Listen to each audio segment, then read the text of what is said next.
Un autre exemple, alors cette fois avec une autre culture, puisqu'on est aux États-Unis, donc une culture américaine, un autre exemple qui est celui de Zappos, qui nous a amené au même type de conclusion en matière d'excellence managériale. Ce qui s'est passé chez Zappos, c'est que tout le monde, managers et collaborateurs, ont été formés de façon très intensive, très intense à Holacracy, puisque Tony Hsieh, leur patron, qui est maintenant décédé, et qui a lancé Holacracy au niveau de Zappos, a investi massivement dans ce nouvel outil, ce nouveau framework. Et ce qui s'est passé, c'est que, c'est simple à comprendre, Holacracy est un outil d'abord et avant tout de management, et très puissant.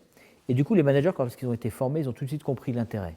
Ils ont compris l'intérêt d'utiliser cet outil parce que ça allait leur donner à la fois plus de puissance, qu'une autre forme de pouvoir sur l'organisation plutôt qu'une illusion de pouvoir sur les personnes, que ça allait multiplier leur puissance, ils l'ont tout de suite compris, et ça allait pouvoir leur donner un cadre, des repères de ce qui est du ressort du management et de ce qui ne l'est pas, ce qui est difficile dans le modèle d'avant. Donc ils se sont jetés dessus, ils se sont emparés de l'outil et ils ont pulsé comme des Ferrari, très loin en tête. Et ils se sont dit, les collaborateurs ont suivi la même formation que nous, donc ils vont pouvoir se faire comme nous, ils vont pouvoir s'emparer de l'outil, partir comme des fusées également. Ce qui ne s'est pas passé, pour plein de raisons. La première, c'est que les collaborateurs n'ont pas forcément envie de se transformer du jour au lendemain d'une posture où ils faisaient leur travail, une posture où ils sont managers de leur rôle, de leurs activités, mais où ils gèrent, ils sont des véritables patrons de leur rôle, comme des mini-entreprises. Ils n'en veulent pas nécessairement parce qu'ils n'ont pas épousé ou accepté l'idée de changer leur identité professionnelle et de passer d'une identité professionnelle qui est je fais mon travail à une nouvelle identité professionnelle finalement où je suis patron des activités que je dirige et qui sont en holacratie ou en management constitutionnel appelés des rôles. Ça, c'est la première leçon. Et puis, la deuxième raison pour laquelle ils ne se sont pas emparés aussi vite de l'outil, c'est qu'ils l'ont moins bien compris que les managers. Et c'est facile à comprendre parce que c'est un outil de management. Eux n'avaient pas l'expérience managériale. Donc, n'ayant pas l'expérience managériale, ça a moins vite résonné par rapport à leur vécu. Et du coup, ils se sont emparés beaucoup moins vite.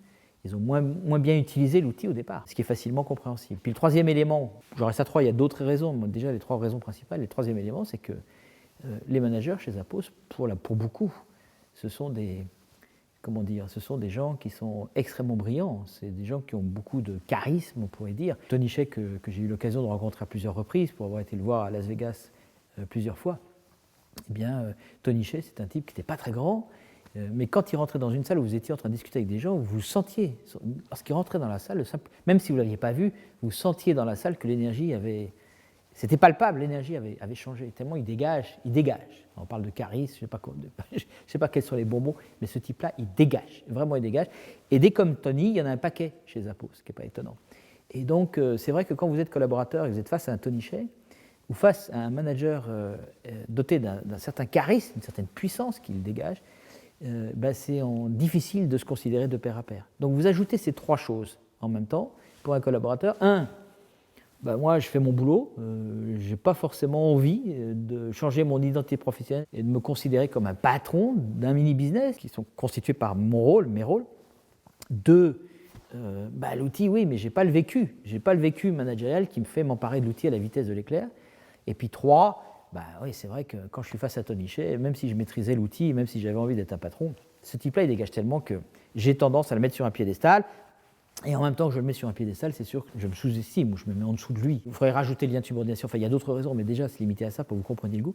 Et du coup, cet effet-là fait qu'il y a eu un schisme, une forme de nouvel élitisme, une nouvelle pyramide qui s'est installée au sein de Zappos, déclenchée par Holacracy. L'outil ne déclenche rien, mais par le fait qu'ils ont décidé de pratiquer Holacracy. La conclusion dans laquelle on est tous arrivés, c'est qu'aller vers le self-management, c'est probablement possible, c'est pas facile, ça nécessite d'abord d'être clair avec les collaborateurs pour vérifier s'ils ont vraiment envie de changer leur identité professionnelle. Et ça, c'est le fameux pari qu'a fait Tony en proposant à tous ceux qui voulaient quitter l'entreprise de le quitter, et dont tout le monde parle sans forcément toujours avoir compris les tenants et les aboutissants, pour faire l'objet d'une autre vidéo. Donc la conclusion qu'on a tirée, nous, de l'expérimentation chez Zappos, c'était que pour éviter qu'il y ait ce gap, pour que l'ensemble des personnes puissent aller vers le self-management dans la durée, il y avait besoin d'un accompagnement spécifique des collaborateurs dans la durée. À commencer par les accompagner sur ce changement d'identité. Est-ce que oui ou non, ils veulent changer, ils sont OK pour changer d'identité. Et puis ensuite, les accompagner dans la durée pour qu'ils puissent s'emparer petit à petit de cette nouvelle posture de manager leur propre rôle, donc devenir des managers de leur rôle, se self-manager. Ça prend du temps, ça ne se fait pas du jour au lendemain. Et ça nécessite un accompagnement subtil, dans lequel il ne faut surtout pas leur donner du poisson, mais leur apprendre à pêcher. Un accompagnement subtil qui consiste à les faire grandir dans leur posture d'auto-manager, de gérer les rôles qui leur sont confiés de manière explicite, de manière à ce qu'ils deviennent véritablement, dans la durée, des patrons de leur rôle. Je dis dans la durée, et la durée est variable. Il y a des personnes qui vont s'en emparer tout de suite, c'est une minorité. Il y a des personnes qui vont s'en emparer un peu plus tard, d'autres encore un peu plus tard, donc dans le respect du rythme de chacun. Et ça, qui d'autre peut le faire que le manager, le leader de cercle? Et du coup, il était nécessaire, clé, fondamental, d'équiper ces nouveaux managers, d'augmenter leur capacité managériale, donc on a appelé l'excellence managériale, sous une autre forme que le management d'avant. Et ça a permis de constituer un corpus managérial vers l'excellence managériale qui a donné lieu, en ce qui nous concerne, pour une formation assez longue durée, pour former ces managers, leur donner à la fois des clés et des déclics en termes de posture, nouvelle posture, et des outils pour soutenir leurs évolutions de posture, garantissant à l'entreprise ainsi qu'en plus du business qu'ils gèrent, ils vont être en mesure et en capacité d'accompagner l'ensemble des collaborateurs dans la durée vers le self-management. Et c'est ça l'excellence managériale, une autre forme de management. Donc paradoxalement, il y a besoin de davantage de management lorsqu'on veut aller vers self-management qu'il n'en avait avant.